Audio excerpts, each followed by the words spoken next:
ଗଣତନ୍ତ୍ର ଏକ ସଂକ୍ଷିପ୍ତ ଘୋଷଣାପତ୍ର। ଗଣତନ୍ତ୍ର ଜିନ୍ଦାବାଦ। ଆଚ୍ଛା, ତେବେ ସବୁ ଶକ୍ତିର ପ୍ରକୃତ ଉତ୍ସ କ'ଣ? କ୍ଷମତା ଆସେ କୋଉଠୁ? ଏଇଠୁ ହିଁ ଗଣତନ୍ତ୍ରର ପ୍ରକୃତ କାହାଣୀ ଆରମ୍ଭ ହୁଏ। ମନେ ରଖିବାର କଥା ହେଉଛି, ଆମେ ଏ ଯେଉଁ ସାଧାରଣ ଲୋକ, ଆମେ ହିଁ ସବୁ ଶକ୍ତିର ମୂଳ ଉତ୍ସ। କେହି ରାଜା ନୁହେଁ କି କୌଣସି ଦଳ ନୁହେଁ। କେବଳ ଆମେ ଜନତା ହିଁ ଶାସନ କରିବାର ଅଧିକାର ଦେଇଥାଉ। ଏଇଟା ହେଉଛି ସବୁଠୁ ବଡ଼ ସତ୍ୟ। ଏବେ ଦେଖନ୍ତୁ, ଏଇଠି ଗୋଟେ ବହୁତ ଗଭୀର କଥା ଅଛି। ଆମେ ଯେଉଁ ଅନୁଷ୍ଠାନଗୁଡ଼ିକ ତିଆରି କରୁଛେ, ସେଗୁଡ଼ିକ ଆମ ଉପରେ ଶାସନ କରିବା ପାଇଁ ନୁହେଁ, ବରଂ ଆମ ସମସ୍ତଙ୍କର ଭଲ ପାଇଁ, ଆମର ଏ ସାମୂହିକ ଶକ୍ତିକୁ ଠିକ୍ ଭାବରେ ସଜାଡ଼ିବା ପାଇଁ ଏସବୁ ତିଆରି ହୋଇଛି। ହଉ, ତାହେଲେ ଆମେ ଏହି ସାମୂହିକ ଶକ୍ତିକୁ ଗୋଟେ କାମ କଲାଭଳି ବ୍ୟବସ୍ଥାରେ କେମିତି ବଦଳେଇବା? ଆସନ୍ତୁ ଦେଖିବା, ଆମେ ଏହି ପୂରା ସିଷ୍ଟମକୁ କେମିତି ଗଢ଼ିଥାଉ। ଆମେ ଏଇ ଶକ୍ତିକୁ ଠିକ୍ ଭାବେ ଚଲେଇବା ପାଇଁ ଆଉ ସମସ୍ତଙ୍କ ହିତ ସାଧନ ପାଇଁ ହିଁ ଅନୁଷ୍ଠାନ ତିଆରି କରୁ। ସେମାନେ ଆମର ମାଲିକ ନୁହନ୍ତି, କେବେ ବି ନୁହନ୍ତି। ସେମାନେ ଆମର ସେବକ, ଯେଉଁମାନଙ୍କୁ ଆମେ ଆମ ପାଇଁ କାମ କରିବାକୁ ନିଯୁକ୍ତ କରୁଛୁ। ଆଉ ଏହି ପୂରା ବ୍ୟବସ୍ଥାଟା ତିନିଟା ମୁଖ୍ୟ ଖୁଣ୍ଟ ଉପରେ ଛିଡ଼ା ହୋଇଛି। ପ୍ରଥମେ ହେଲା ନ୍ୟାୟପାଳିକା, ଯିଏ ଆଇନର ରକ୍ଷା କରେ। ତାପରେ ଆସିଲା ସରକାର, ଯିଏ ନିଷ୍ପତ୍ତି ନିଏ। ଆଉ ଶେଷରେ ଜନସେବା, ଯାହା ଆମର ଦରକାର ପୂରଣ କରେ। ଏମାନେ ସମସ୍ତେ ମିଶିଲେ ଯାଇ ବ୍ୟବସ୍ଥାଟା ସ୍ଥିର ରହେ। ଏଇଠୁ ଆମେ କ୍ଷମତାର ପ୍ରକୃତ ଅର୍ଥ ବୁଝିପାରିବା। ଜାଣିଛନ୍ତି, ଏହା କୌଣସି ଅଧିକାର ନୁହେଁ, ଏହା ଏକ ବିଶ୍ୱାସ। ତେବେ ଆସନ୍ତୁ ବୁଝିବା, କ୍ଷମତା ସହିତ ଆସୁଥିବା ଦାୟିତ୍ୱ କ'ଣ?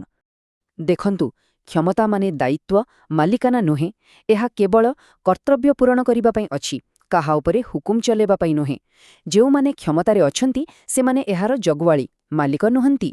କିନ୍ତୁ କ'ଣ ହୁଏ ଯେତେବେଳେ ଏହି ଦାୟିତ୍ୱବୋଧକୁ ଭୁଲି ଦିଆଯାଏ? ଯେତେବେଳେ ଜଣେ ନେତା ଆଇନର ସେବା କରିବା ବଦଳରେ ନିଜକୁ ହିଁ ଆଇନ ବୋଲି ଭାବିବାକୁ ଲାଗନ୍ତି, ସେତେବେଳେ ଦାୟିତ୍ୱ ମାଲିକାନାରେ ବଦଳିଯାଏ। ଆଉ ଏହି ବିପଦକୁ ରୋକିବା ପାଇଁ ଆମ ବ୍ୟବସ୍ଥା ଭିତରେ ଗୋଟେ ଫାୟାରୱାଲ୍ ତିଆରି କରାଯାଇଛି। ତାହା ହେଉଛି ସ୍ୱାଧୀନତା। ନ୍ୟାୟପାଳିକା ଭଳି ସ୍ୱାଧୀନ ଅନୁଷ୍ଠାନଗୁଡ଼ିକ ଏକ ପ୍ରକାରର ରକ୍ଷା କବଚ। ସେମାନେ କ୍ଷମତା ପାଇଁ କାମ କରନ୍ତିନି, ବରଂ କ୍ଷମତାକୁ ନିୟନ୍ତ୍ରଣରେ ରଖନ୍ତି। ତେବେ ଏ ସବୁକିଛି ଗୋଟେ ପବିତ୍ର ସନ୍ତୁଳନ ଉପରେ ନିର୍ଭର କରେ। କିନ୍ତୁ ପ୍ରଶ୍ନ ହେଉଛି, ଏହି ସନ୍ତୁଳନ କାମ କରେ କେମିତି? ଏହି ସନ୍ତୁଳନର ପ୍ରକ୍ରିୟା ବହୁତ ସରଳ।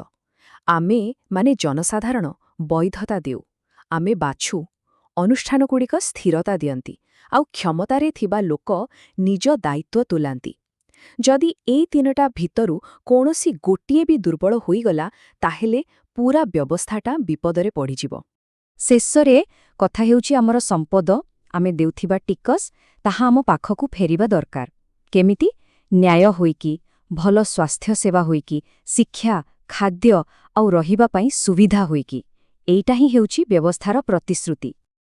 କିନ୍ତୁ ଯେତେବେଳେ ଏଇ ପ୍ରତିଶ୍ରୁତି ପୂରଣ ହୁଏନି, ଯେତେବେଳେ ସନ୍ତୁଳନ ବିଗିଡ଼ିଯାଏ, ସେତେବେଳେ କ'ଣ ହୁଏ? ବିଫଳତାର ସଂକେତ କ'ଣ? ମୁଖ୍ୟତଃ ଦୁଇ ପ୍ରକାରର ବିପଦ ସଂକେତ ଅଛି, ଯାହା ଉପରେ ଆମକୁ ନଜର ରଖିବାକୁ ପଡ଼ିବ। ପ୍ରଥମ ସଂକେତ ହେଲା ବ୍ୟବସ୍ଥାର ପଥଭ୍ରଷ୍ଟ ହେବା। ଏମିତି ସେତେବେଳେ ହୁଏ ଯେତେବେଳେ କ୍ଷମତାରେ ଥିବା ଲୋକ ନିଜକୁ ସେବକ ନୁହେଁ, ମାଲିକ ଭାବିବାକୁ ଲାଗନ୍ତି। ଆଉ ଦ୍ୱିତୀୟ ସଂକେତ, ବ୍ୟବସ୍ଥାର ଅସ୍ଥିରତା। ଏହା ସେତେବେଳେ ହୁଏ ଯେତେବେଳେ ସାଧାରଣ ଲୋକ ଆଇନକୁ ନିଜ ହାତକୁ ନେବାକୁ ଚେଷ୍ଟା କରନ୍ତି, ମାନେ ବିଚାରପତିଙ୍କ କାମ ନିଜେ କରିବାକୁ ଚାହାନ୍ତି। ଏ ଦୁଇଟି ବିପଦକୁ ଭଲ କରି ଦେଖନ୍ତୁ। ଗୋଟେ ପଟେ କ୍ଷମତା ଯେତେବେଳେ ନିଜକୁ ମାଲିକ ଭାବେ, ବ୍ୟବସ୍ଥା ତାର ରାସ୍ତାରୁ ହଟିଯାଏ। ଅନ୍ୟପଟେ ଜନତା ଯେତେବେଳେ ବିଚାରପତି ସାଜନ୍ତି, ବ୍ୟବସ୍ଥା ଅସ୍ଥିର ହୋଇପଡ଼େ। ମନେ ରଖନ୍ତୁ, ଏହି ଦୁଇଟି ରାସ୍ତା ହିଁ ଗଣତନ୍ତ୍ରକୁ ଧ୍ୱଂସ ଆଡ଼କୁ ନେଇଯାଏ। ଦେଖିଲେ ତ, ଗଣତନ୍ତ୍ର ପ୍ରକୃତରେ ବହୁତ ସରଳ। ବାସ୍ ସନ୍ତୁଳନକୁ ବଜାୟ ରଖିବା ଦରକାର, ବ୍ୟବସ୍ଥାକୁ ଠିକ୍ ରାସ୍ତାରେ ରଖିବା ଦରକାର, ଆଉ ସବୁଠୁ ଗୁରୁତ୍ୱପୂର୍ଣ୍ଣ କଥା, ଲୋକଙ୍କୁ ପ୍ରଥମ ସ୍ଥାନ ଦେବା ଦରକାର। ଏହି କଥାଟିକୁ ସବୁବେଳେ ମନେ ରଖିବା ଉଚିତ। ଜନତା ହିଁ ଉତ୍ସ, ଅନୁଷ୍ଠାନ ହେଉଛି ବ୍ୟବସ୍ଥା, ଆଉ କ୍ଷମତା ହେଉଛି ଏକ ଦାୟିତ୍ୱ। ଗଣତନ୍ତ୍ର ଜିନ୍ଦାବାଦ, ଗଣତନ୍ତ୍ର ଅମର ରହେ।